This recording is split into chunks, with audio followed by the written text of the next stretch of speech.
Hello and welcome back.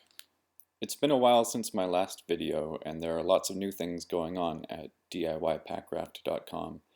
So I'm going to do a couple of update videos before diving into a new how-to series in which I'll show you how to build a multicolored whitewater packraft. In this video, I want to show you the new fabrics that are available in the shop right now and compare them to the fabrics that I used to make my first two packrafts. The fabrics I'll be comparing are an off-white 30 denier ripstop from Seattle Fabrics, which I used to build my first packraft, the 20 denier yellow ripstop that I used for my second packraft, the 40 denier red taffeta that I'm selling in the shop, and the 210 denier Oxford that I also have available in the shop in 5 different colors. First, let's see how heat resistant the fabrics are. The black stuff coming off of my iron is from a failed experiment with paint that is supposed to be stable up to 600 degrees, but it's melting at about 200 degrees. Hopefully you can see that the yellow ripstop fabric is melting and the white ripstop is contracting and wrinkling at a temperature that doesn't damage either the 40 denier or the 210 denier fabrics. That's because my fabrics are made of nylon 66, which has a much higher melting point than regular nylon 6, so you're less likely to damage them during the heat sealing process. Next, let's see how hard it is to rip them by hand. In spite of the lighter two fabrics being ripstop material, they rip fairly easily.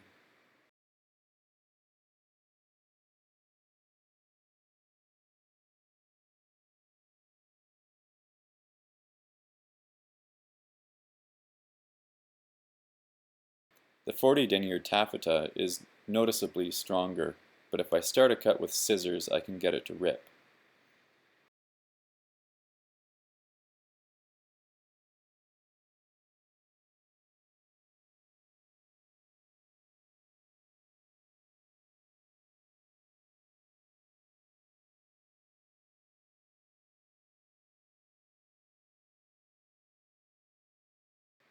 The 210 denier fabric is quite strong.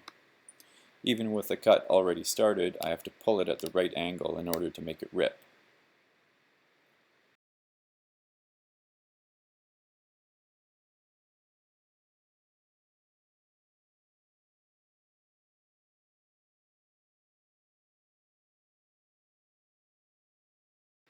Next, let's check out the tensile strength. Here I've made a 5 cm or 2 inch wide strip of fabric with the ends heat sealed into loops. I weigh 160 pounds or 73 kilograms, and I can hang my whole body weight on the 210 denier Oxford, and it won't break. If I cut the strip in half, it holds me up briefly and then breaks.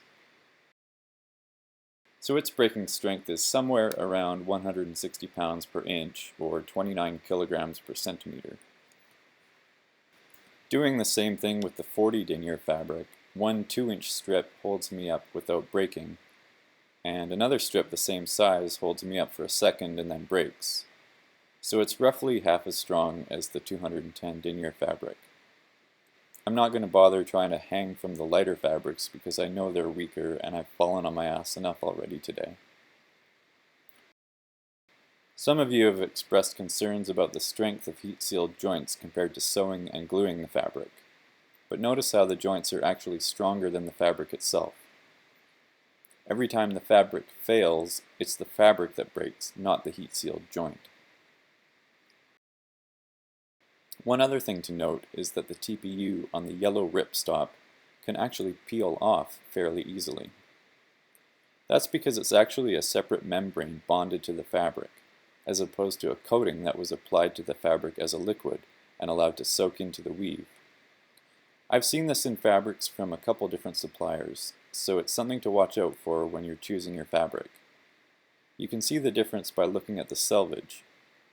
A membrane is clearly a separate layer of plastic that's been stuck onto the fabric, whereas a coating looks more like glue that has been spread on. Having said all that, the packrafts I made out of the lighter ripstop fabrics have held up surprisingly well. and I feel safe paddling in them. I expect the new fabrics will stand up to more abuse though, so check them out at DIYpackraft.com. Thanks for watching.